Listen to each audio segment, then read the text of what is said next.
Hey guys, আসসালামু আলাইকুম। আশা করি সবাই ভালো আছেন, আমরাও ভালো আছি।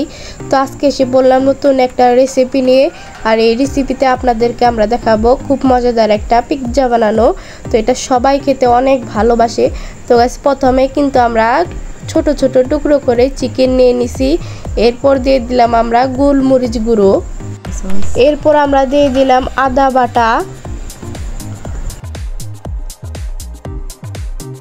গরম মশলা বাটা, স্বাদ মতো লবণ, মরিচের গুঁড়া, সয়া সস। এখন আমরা চিকেনটাকে ভালো করে মাখিয়ে নেব। চিকেনটা কিন্তু একটু সময় নিয়ে ভালো করে মাখতে হবে, যাতে মাংসের ভিতরে চলে যায়। আমাদের চিকেনটা খুব ভালো করে মাখানো হয়ে গেছে। এখন আমরা চিকেনটা রান্না করে নেব। আমরা কিন্তু একটা প্যান বসিয়ে নিছি, আর এখানে আমরা তেল দিয়ে দিছি। এরপর আমরা মাংসগুলো দিয়ে দেব। মাংসগুলো দেওয়ার পর ভালো করে নাড়াচাড়া দিতে হবে।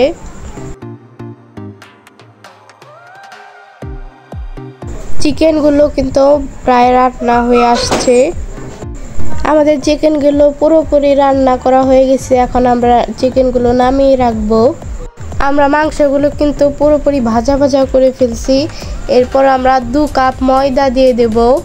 ময়দার মধ্যে আমরা বেকিং সোডা দিয়ে দিয়েছি। এরপর হালকা পরিমাণে চিনি দিয়ে দিছি। আমরা তারপর রান্না করা রেগুলার তেল দিয়ে দিছি। এরপর ডোটা কিন্তু খুব ভালো করে মাখতে হবে।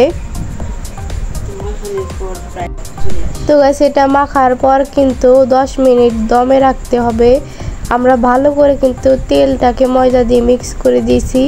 এখন আমরা এখানে পানি দিয়ে দিব আস্তে আস্তে। আর এখানে আমরা গরম পানি দিয়ে দিতেছি।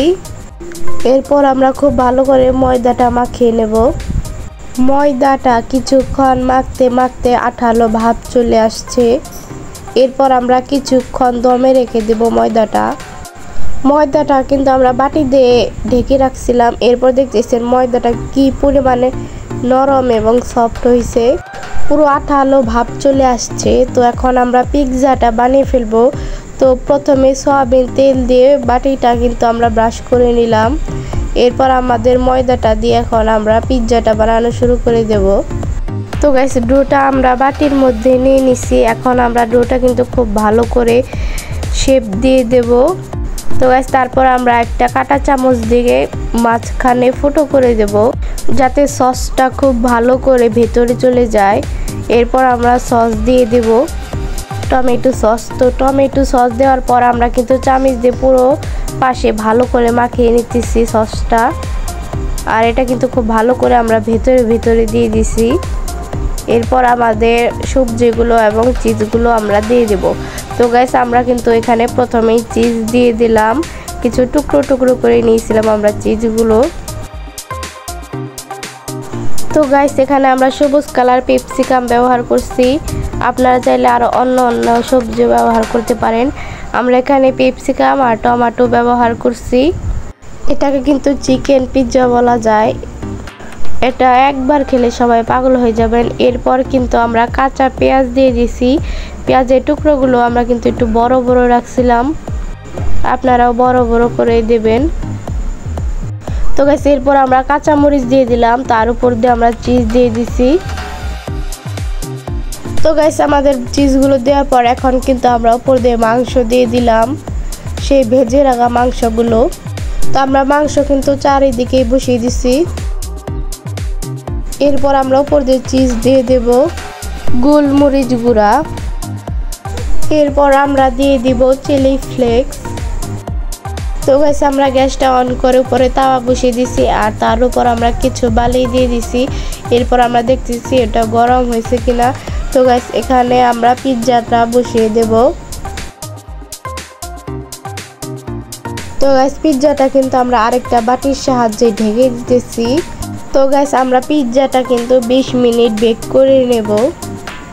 তো গাইস, আপনারাও 20 মিনিট পিৎজাটাকে রান্না করে নেবেন এভাবে। আর এখানে কোনো ওভেনের ঝামেলা নেই, খুব সহজে বানিয়ে ফেলতে পারবেন।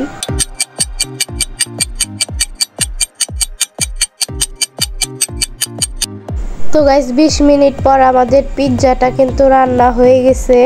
এখন আমরা দেখব আমাদের পিৎজাটা কেমন হয়েছে। তো একটা চামচ আর চাকুর সাহায্যে আমরা ঢাকনাটা খুলে নিতেছি। তো গাইস আমাদের পিৎজাটা কিন্তু আপনারা দেখতে পারতেছেন অনেক সুন্দর হয়েছে আর অনেক মজাদারও হবে আশা করতেছি। আপনারা খুব সহজে বানিয়ে ফেলবেন। তো আলহামদুলিল্লাহ অনেক ভালো হয়েছে, যতটা ভাবছিলাম তার থেকে বেশি ভালো হয়েছে। এটা কিন্তু পিৎজাটা পুরো ফুলে গেছে দেখতেছেন নিচে। এটা অনেক মজাদার একটা পিৎজা।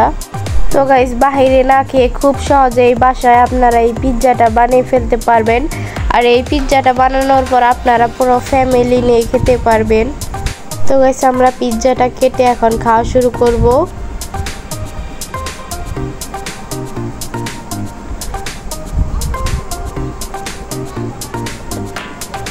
তো গাইস আলহামদুলিল্লাহ খুব ভালো হয়েছে পিৎজাটা খেতে, অনেক মজাদার, অনেক সফট ছিল।